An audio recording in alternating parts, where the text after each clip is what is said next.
What is up, chefs, foodies, and students? Welcome to Everybody Knows. My name is Andres. I'm so glad you're here.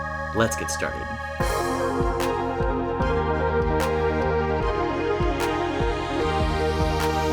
Today we are talking about the microbiological category of aromas on the aroma wheel. The gut check for this category is basically funk. The category of microbiological includes aromas from products that have been fermented or that contain high microbial content. The main aromas come from either bacteria or fungus.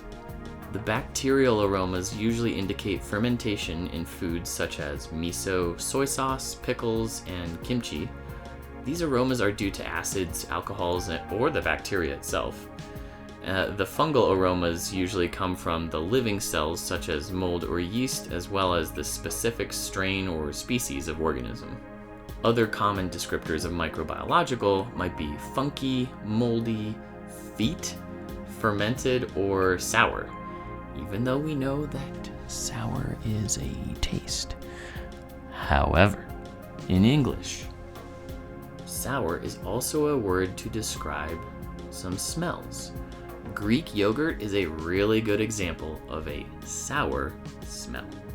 Let's have a look at our aroma wheel. So here, looking at the wheel, we can see that microbiological is the category right over here, in between dairy/egg and vegetative.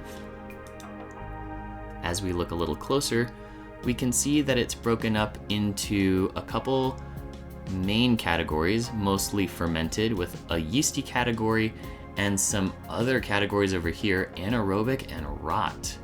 Within fermented, we have it broken down into sort of the type of item that has been fermented, but we also have some other categories. So let's look a little closer. If we look at earthy, we see some of the soybean products that we get from many Asian cuisines. In the lactic category, we see all kinds of different pickles. We then move to floral, where we see some fruitiness and or fermented beverage like sake. We then also have our fruity category, which includes all of the fermented beverages that are made usually from grapes, but all other kinds of fruit can also be fermented into a beverage. We then have the brewed category, which is largely grains. However, we also have a lambic category, which represents fermented fruit and or fruit grain beverages. So there's all these different kinds of fermented beverages. And then finally we have the yeasty category, which looks at actual yeast products, but then also some of that active yeast aroma. For today's example, we have some miso paste.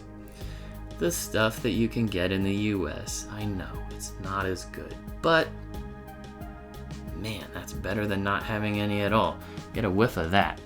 I believe this is a red miso paste. I don't have the original container anymore. I put it in one of these, but man, that is such a beautiful aroma. It's like funky, a little bit of fruitiness, a little bit more earthiness. It's like, so good.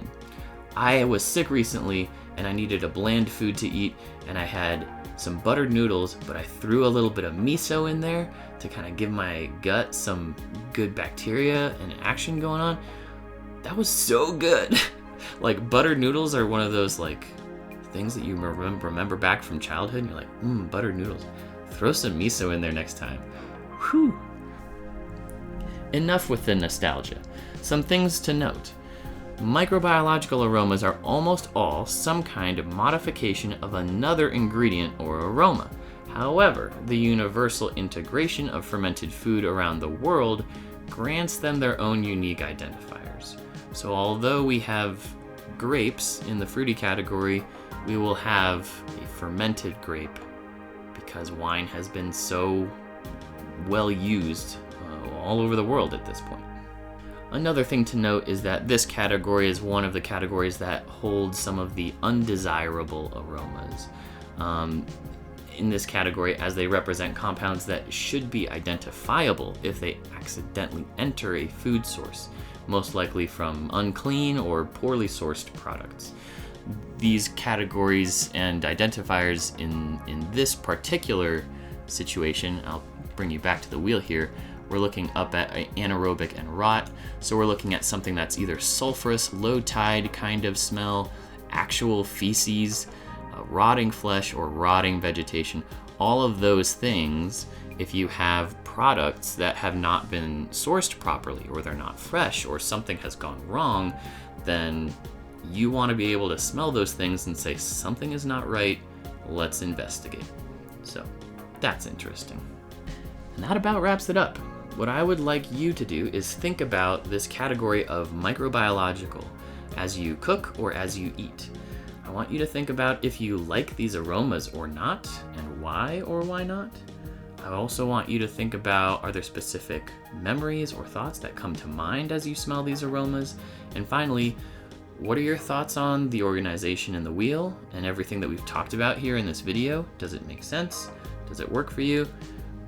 Please feel free to answer any of those questions down in the comments. I would love to read your answers, and I really appreciate the feedback. I hope this video made sense and got you thinking about the microbiological family of food aromas. Thank you so much for watching. If you would like to join in on the food aroma nerdery, go ahead and subscribe. You'll see all of my latest videos.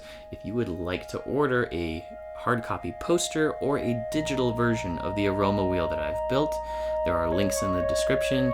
Thanks so much. Bye.